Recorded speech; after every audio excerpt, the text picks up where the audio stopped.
shortly for the fifth day of the UNGA debate. The key speakers expected in the first half of the proceedings today are the Prime Minister of Armenia, Nikol Pashinyan, the Russian Foreign Minister Sergei Lavrov, and the German Foreign Minister Juan Waitful, the Indian External Affairs Minister Dr. S. Jaishankar, as well as the Foreign Ministers of Cuba, Belarus and Egypt.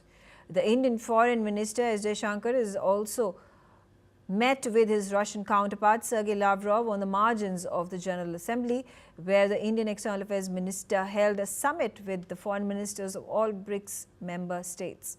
The effort to end the war situation in Ukraine as well as the uptick in bilateral cooperation are expected to figure as the key points of discussion in the meeting. Our correspondent Thomas Porteous has filed a brief ground report from New York City to help us understand these developments.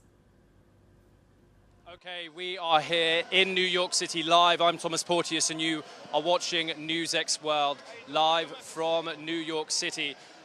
We are here gathered just outside the United Nations headquarters where Benjamin Netanyahu, the Israeli Prime Minister, has just wrapped up his speech to the United Nations. As you can see behind me, vast numbers of pro-Palestinian protesters gathering around the headquarters, not going in, of course. But let's first talk about the speech, what Benjamin Netanyahu addressed in it. Okay, it started with a compelling scene of multiple delegations walking out of that General Assembly hall, a hugely moment in solidarity for a cause which is internationally condemned. This war in Israel has been a focal point of this General Assembly where multiple United Nations members have spoken out against. And many of those delegations walked out today as soon as Israeli Prime Minister took to that podium. He said, of course, this week started with a session which was opened by France and Saudi Arabia, the recognition of a Palestinian state, which included that of the UK, France, Belgium, among other countries, formerly Israeli allies. They formally recognized a Palestinian state here at the United Nations in New York. He said this was sheer madness and a reward to Hamas. He opened his speech with this and he labeled it as disgraceful. He said that the Israeli army are currently broadcasting his speech live into the Gaza Strip in order for Hamas to know his message to them. He was directly also addressing the hostages inside Gaza, and I quote, "We have not forgotten you, not even for a second. The people of Israel are with you." Of course, this comes as Israel presses its offensive into the Gaza Strip, killing 74 Palestinians from the Gaza Health Ministry. That is where those statistics are from within the past 24 hours. Now, many experts say that this ongoing offensive endangers not only the lives of Palestinians, but of course also the lives of those Israeli hostages.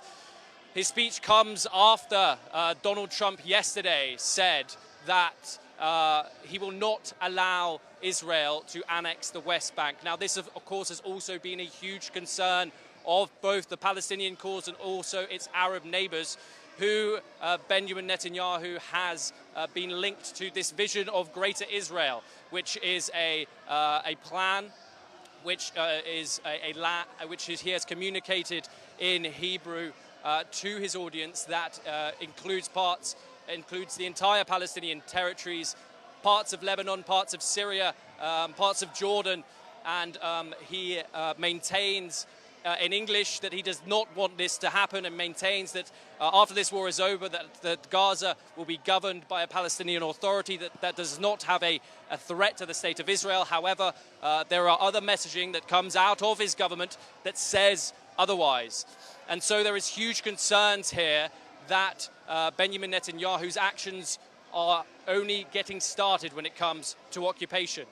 When you move over to the West Bank, of course, these E1 settlements have been approved by Finance Minister Bezalel Smotrich, and of course, will see the entire West Bank be completely split in half.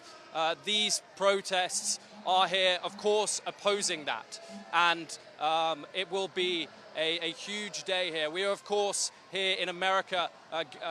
President Donald Trump has been very much in support of Prime Minister Benjamin Netanyahu, as well as the US government, which has funded this war throughout, from both the Biden administration and, of course, also the Trump administration. And so here in New York, we are here, and we can see huge opposition to the Israeli Prime Minister, who is here despite an ICC warrant out against him from that very body behind me, which has an arrest warrant for him for war crimes. Netanyahu is not going to be arrested here, as the United States is outside of the jurisdiction of the ICC. And so we will, of course, bring you all the updates in regards to that and how this will play out today. We expect to see these protests go on throughout the entire period of the day. And I mean, the scene here is electric. We can see pro-Israeli protests over there, some hostilities going on between protesters, and of course that